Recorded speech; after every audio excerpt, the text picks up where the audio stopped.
Hello साथियों, आप सभी का स्वागत है मेरे यूट्यूब चैनल HCGK पॉइंट में। मैं डॉक्टर हृदय चौधरी आज आपके लिए लेकर आई हूँ वीकली करंट अफेयर्स। प्रतियोगी परीक्षाओं की तैयारी करने वालों के लिए करंट अफेयर्स की तैयारी बेहद ज़रूरी है। इसलिए हम वीकली करंट अफेयर्स के अंतर्गत करंट अफेयर्स क्वेश्चन आंसर लेकर आते हैं जो मौजूदा समय में भारत और वर्ल्ड में घटी घटनाओं से जुड़े होते हैं। देश और विदेश में जो घटनाएं घटती हैं उन पर आधारित क्वेश्चन होते हैं।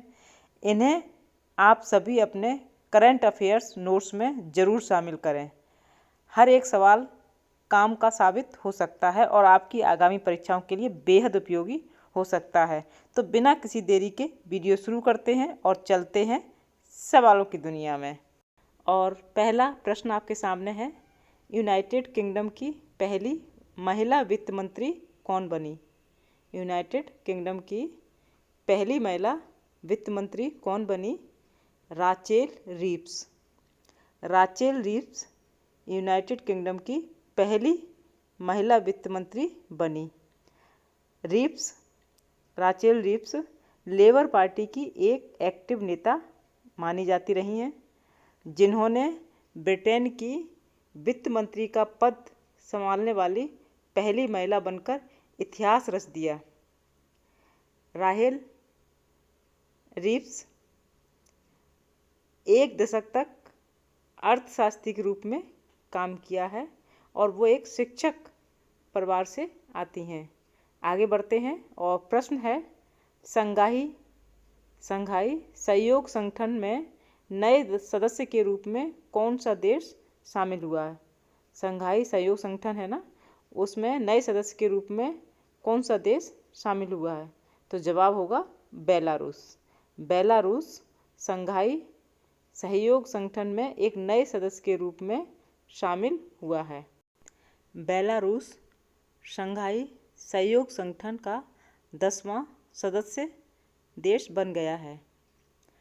कजाक राष्ट्रपति कासिम जोमार्ट टोकायेव ने अस्थाना में SCO यानी कि शंघाई सहयोग संगठन शिखर सम्मेलन के दौरान ये घोषणा की थी। आगे चलते हैं और प्रश्न है, हाल ही में किस राज्य सरकार ने मित्र वैन पहल शुरू की है? उत्तर प्रदेश ने अभी हाल ही में मित्र वैन पहल शुरू की और इस मित्र वैन पहल का क्या उद्देश्य है थोड़ा डिस्कस करेंगे। उत्तर प्रदेश सरकार ने वृक्षारोपण जन अभियान 2024 के तहत मित्र वैन पहल शुरू की है और इस अभियान के तहत 35 करोड़ पौधारोपण के साथ हरितिमा बढ़ाने के लिए वन विभाग पड़ोसी देश व राज्यों से भी समन्वय स्थापित कर रहा है। तो यानी कि 35 करोड़ पौधे रोपण का एक लक्ष्य रखा है हरितिमा बढ़ाने के लिए। इसीलिए उत्तर प्रदेश सरकार ने मित्र वैन पहल शुरू की है। दूसरा प्रश्न आगे बढ़ते हैं। अगला प्रश्न है, पेरिस ओलंपिक 2024 के उद्घाटन समारोह में भारत के ध्वजावाहक कौन होंगे? अभी जो 2024 का पेरिस ओलंपिक होगा उसमें जब उद्घाटन समारोह होगा उसमें ध्वजावाहक कौन होंगे? PV सिंधु और शरत कमल। प्रसिद्ध बैडमिंटन स्टार PV सिंधु को आगामी पेरिस ओलंपिक के उद्घाटन समारोह के दौरान प्रसिद्ध टेबल टेनिस खिलाड़ी अचंता शरत कमल के साथ भारतीय दल का नेतृत्व करेंगी। एक तो बैडमिंटन स्टार हैं PV सिंधु और दूसरी टेबल टेनिस स्टार हैं शरत कमल। ये दोनों ही ध्वजावाहक रहेंगे पेरिस ओलंपिक 2024 में। इम्पोर्टेंट प्रश्न है, याद रखिएगा मेरे साथियों। प्रश्न है, हाल ही में नाटो शिखर सम्मेलन का आयोजन कहाँ किया गया? अभी जल्दी में ही हुआ, इसी माह में नाटो शिखर सम्मेलन वो कहाँ आयोजित किया गया? वॉशिंगटन में। वॉशिंगटन में नाटो शिखर सम्मेलन 9 से 11 जुलाई 2024 को वॉशिंगटन DC में आयोजित किया गया और जब आयोजित किया था तो अगले शिखर सम्मेलन का आयोजन कहाँ होगा उसकी तिथि भी यानी उसकी डेट भी अनाउंस कर देते हैं। उस हिसाब से अगला सम्मेलन 24 से 26 जून 2025 को नीदरलैंड के हैग में आयोजित किया जाएगा। तो दोनों प्रश्न हैं, अगला आयोजित कहाँ होगा तो वो नीदरलैंड में होगा, आयोजित हुआ, और 2024 में अभी हाल ही में कहाँ किया गया, वॉशिंगटन में। ये दोनों ही प्रश्न आ सकते हैं, तो दोनों ही पॉइंट इंपॉर्टेंट हैं, याद रखिएगा।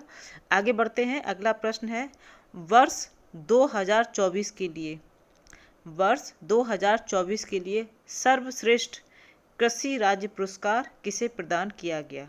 महाराष्ट्र को। महाराष्ट्र को वर्ष 2024 के लिए सर्वश्रेष्ठ कृषि राज्य पुरस्कार प्रदान किया गया है।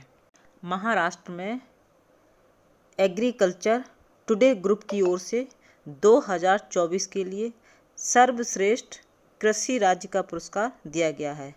महाराष्ट्र के मुख्यमंत्री एकनाथ शिंदे ने केंद्रीय मंत्री शिवराज सिंह चौहान और नितिन गडकरी के हाथों यह पुरस्कार प्राप्त किया है।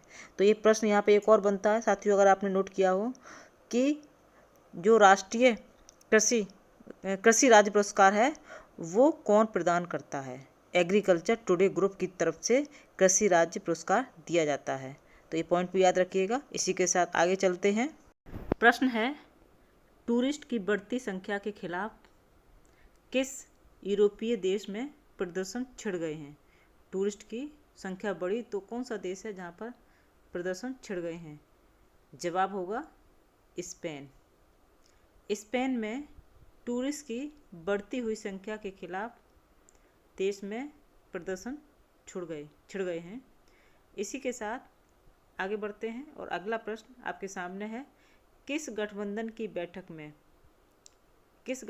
बैठक में यूक्रेन को एयर डिफेंस सिस्टम देने की बात कही?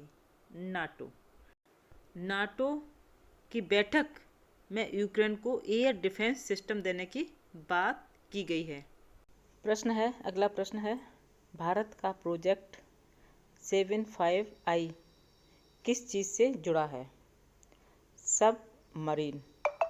भारत का प्रोजेक्ट 75I सबमरीन से जुड़ा है। भारतीय नौसेना द्वारा निर्मित एक भारतीय श्रेणी की पनडुब्बी है।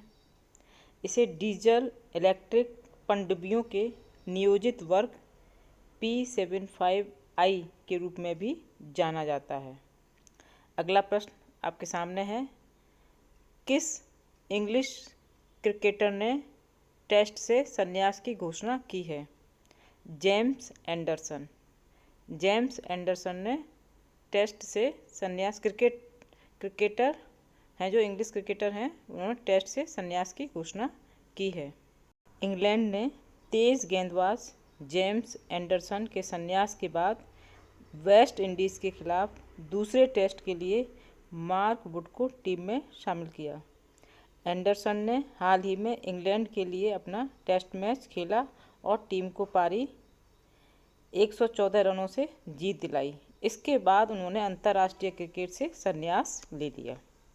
आगे बढ़ते हैं और प्रश्न है, लाहौर हाई कोर्ट की पहली महिला चीफ जस्टिस कौन है? लाहौर हाई कोर्ट की पहली महिला चीफ जस्टिस कौन है? आलिया नीलम लाहौर हाई कोर्ट की पहली महिला चीफ जस्टिस बनी हैं। इसी के साथ आगे बढ़ते हैं और प्रश्न है, विश्व जनसंख्या दिवस कब मनाया जाता है? विश्व जनसंख्या दिवस प्रतिवर्ष कब मनाया जाता है? 11 जुलाई को। अभी जल्दी ही 11 जुलाई को विश्व जनसंख्या दिवस मनाया गया था। उम्मीद करते हैं कि आपको आज की वीडियो बेहद पसंद आई होगी, क्योंकि पूरे सप्ताह में घटित घटनाओं पर आधारित प्रश्न लिए गए थे, करंट अफेयर से जुड़े हुए, जो अभी हाल में कुछ ऐसा हुआ है जो आपकी परीक्षाओं में आ सकता है और आप सबको जानने की ज़रूरत है। वो सभी महत्वपूर्ण प्रश्न हमने आपकी आज की इस वीडियो में संलग्न लिए हैं। तो उम्मीद करते हैं वीडियो पसंद आई होगी। वीडियो पसंद आई है तो चैनल को लाइक भी करें, सब्सक्राइब भी करें और चैनल से जुड़ें। इसी के साथ जय हिंद, जय भारत।